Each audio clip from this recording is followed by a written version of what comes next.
Good morning, and thank you to Bernadette for helping us be present this morning. So those of you that heard me last night, and some of you will have heard me talk about the Casement project already, so I'm sorry for the repetition.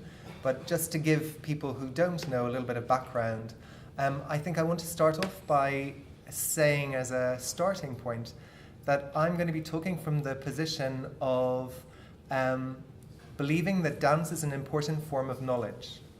And it's an important form of knowledge. It's also under-recognized and undervalued, but it's important because it knows about bodies, individual bodies and collective bodies, how they are formed, how they come together, what their potential for movement is. And in a way, I think dance at its best explores and maybe enables that potential to develop. So it's important that you know that as a basis for everything that I'm going to talk about. I guess the other thing to talk about is the Casement project.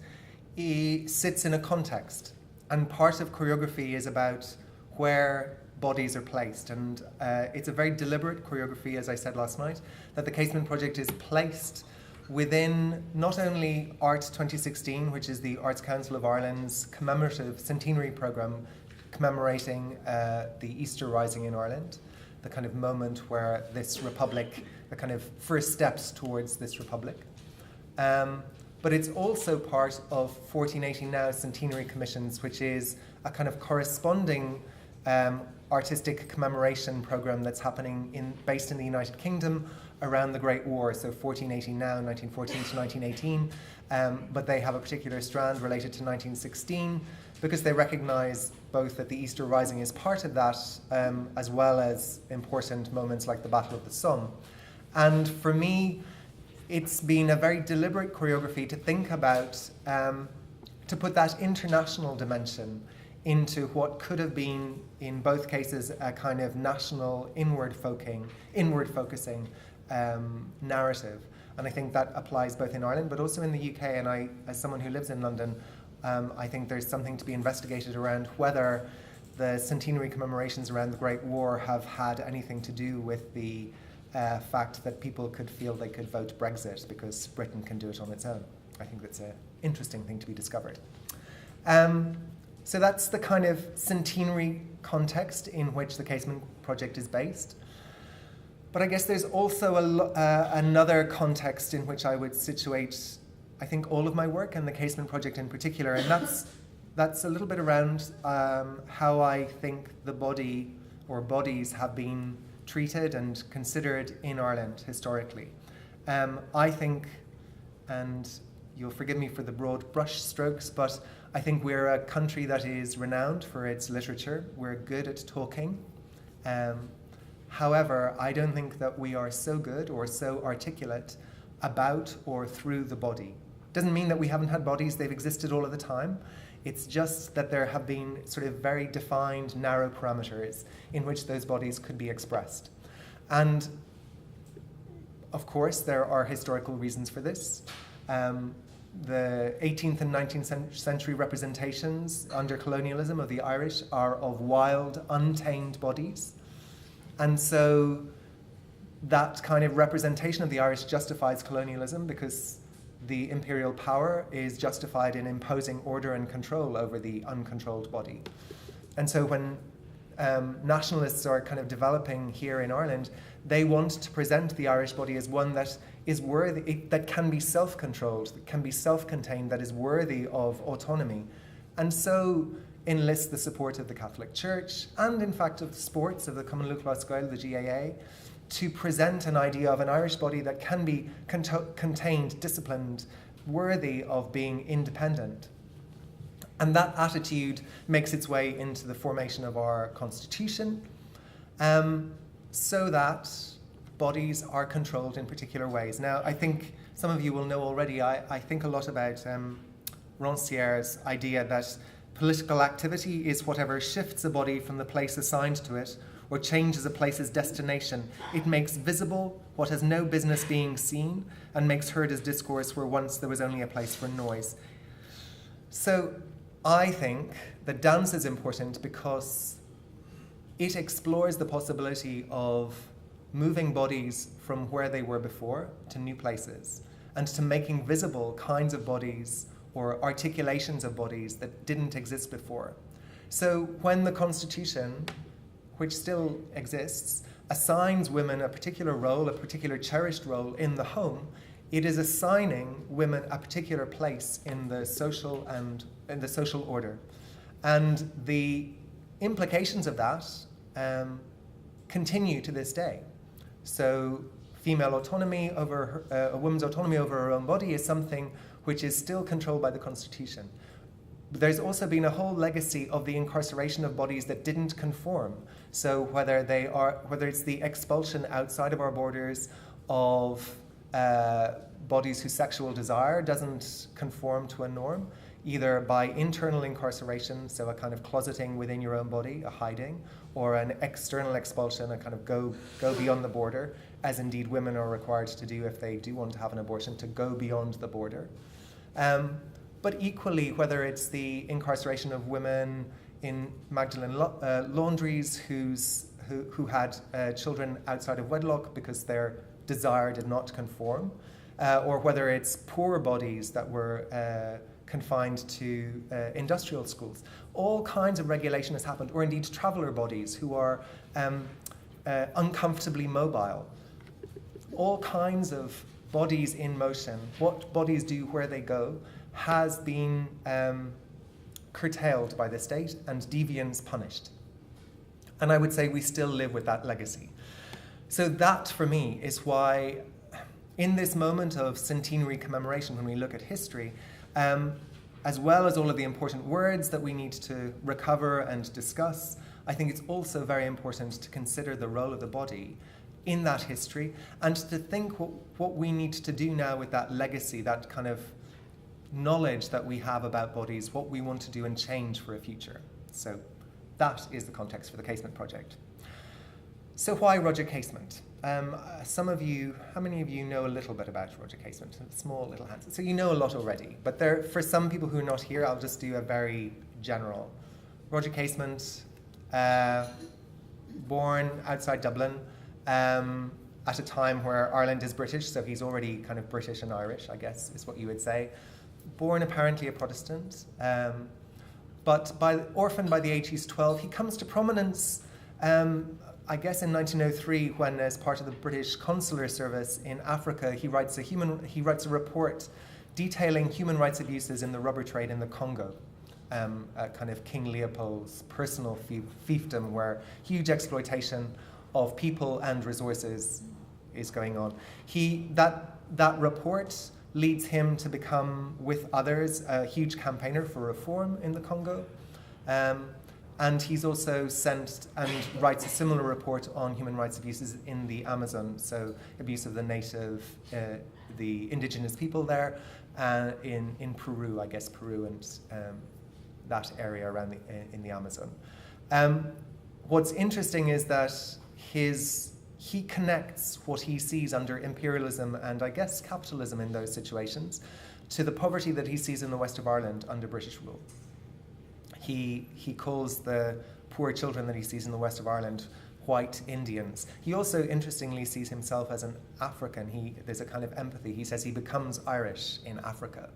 So he connects nationalism to exploitation that he sees in other countries. And I think that's important for us. That's a kind of inspiration for me in this moment of kind of national commemoration, that we don't allow a kind of nationalist narrative to make us inward focus, but that we always recognize that there are responsibilities and connections already internationally and international responsibilities. So this kind of moment of thinking about what's going on inside our own borders should never make us seal those borders against our responsibilities to people beyond them. So Casement becomes a nationalist, and at the start of the First World War goes to Germany to seek Germany's help for Irish independence. He comes back in 1916, is captured on Bannostrand in the southwest of Ireland, on his way, in fact, probably to prevent the Easter Rising, because he doesn't think that there has been enough support developed for the Rising to be a success, so he thinks it's a fool's errand. He's captured, brought back. He had already been knighted, but he's tried for treason. found guilty because indeed it is a treasonous act to seek Germany's help against British rule. But because he's become so famous as this international humanitarian, then people imagine that that his sentence will be commuted. It isn't, because the British Secret Service have diaries of his in which his sex with men is detailed. So Casement is hanged, and still after he is hanged, he remains contentious because his body is buried in Pentonville Prison where he's hanged. But for 50 years afterwards, there's a dispute between the British and Irish government because the Irish government want his body to be repatriated. And the British only 50 years later agree. But Casement wanted to be buried in Northern Ireland, but by that time, Northern Ireland is still part of Great Britain, and they don't want to, the British government will not allow him to be buried there. So he's buried in Dublin. Which means that where bodies go, he remains political, his body, even after his death. So what his body does, its relationship with other men, the bodies that he sees, how he reads bodies, and the scarring on bodies in the Congo and in the Amazon, he, despite the fact that he writes, is someone who's absolutely sensitive to bodies. And for that reason, he's important to me as a resource of thinking about what bodies could do. So the Casement project, in practice, a big project that's gone on now for the past year, actually started here in this room with a symposium. So that's Sarah Brown and Jessie Jones, two artists. We started in this because I wanted to bring artists and academics together with the support of Maynooth and Jerry and Karen and many people here to talk about the body and also what artists know about the body and bring that into a dialogue together. So we've had academic symposia. We've also made a film for screen, which is being edited at the moment and will go out on RTE next month. We've made a stage show, which you can come and see on Thursday night. Because we're opening in Dublin, but we opened in London earlier on this year. We have done workshops with all kinds of people, but specifically with gay and lesbian asylum seekers in London.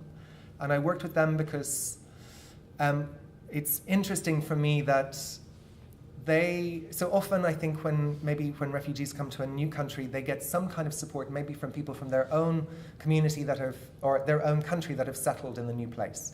But if you're fleeing your home country because of your sexuality, then that is not a comfortable place for support. So they need to build new communities of support in the new country. And so it's that skill or challenge that they have to overcome that I think is interesting for all of us, because in new environments, we have to learn how it is we're going to build new communities. And then the last thing I want to talk about is Féile Fáilte, which is a day of dance that we organised on Banna Strand. So Banna, where Casement came ashore, I wanted a day of dance that would celebrate the body, but that would also welcome the stranger, the one who comes ashore, but also the stranger who's already here. And we programmed a day of dance on a beach, which was about making visible all kinds of bodies that are not necessarily always seen on stage. So whether it's Crieglán, which is an integrated dance company, so dancers with disabilities or not. I also commissioned a local choreographer to work with a variety of people, which means people from Syria, Iraq, Afghanistan, Ballydehob, like lots of people that happen to live locally, because in fact there are 392, in July there were 392 asylum seekers living in direct provision in Kerry. So we wanted to make a situation where all kinds of bodies could be visible on stage, and we had wonderful weather, and it was a huge success, and I was very proud until Monday morning. So I'm going to run out of time now, so I'm just going to say, until Monday morning when local radio reported that there were some people that were unhappy. And they were unhappy because in my work, Butterflies and Bones, they saw bare bodies. Now, they called it nudity. In fact, there was no nudity. There were bare bottoms, but not nudity. but specifically that it was not family friendly, because it was showing men, so it was based on Casement and Casements, but it was showing men dancing and cavorting together. It showed a man took off his top and revealed his tattooed body. And it was written about in a way that this was not a report, but this was a crime, that his whole body was tattooed. This was the problem. Now, they also, I could play it for you, but they talked about that this could be okay if it happened on a side stage, but it's not okay for it to be in the center in front of people. And I think this, what's interesting for me is, as I investigate the body, that there are kinds of bodies that are allowed to exist, but where they're allowed to exist, where they're visible, is controlled. And of course, in my instance, this is particular around gay bodies. And even though we're in this moment post-referendum where we're supposed to think everything is okay, actually, listening to Alva yesterday, for those of us that have lived in the pre-referendum world, that wound hasn't healed. And it doesn't go away just because a piece of legislation changes. And you realize that the wound, you are supposed to carry it silently and not make it visible. So I'm going to finish now just with that idea that there is still work to be done, and that the wound that we carry perhaps is one that needs to be healed, first of all, by recognizing it, by making visible the thing that has no right to be visible under the current order, and then by working in solidarity so that we can support each other with the healing. Thank you.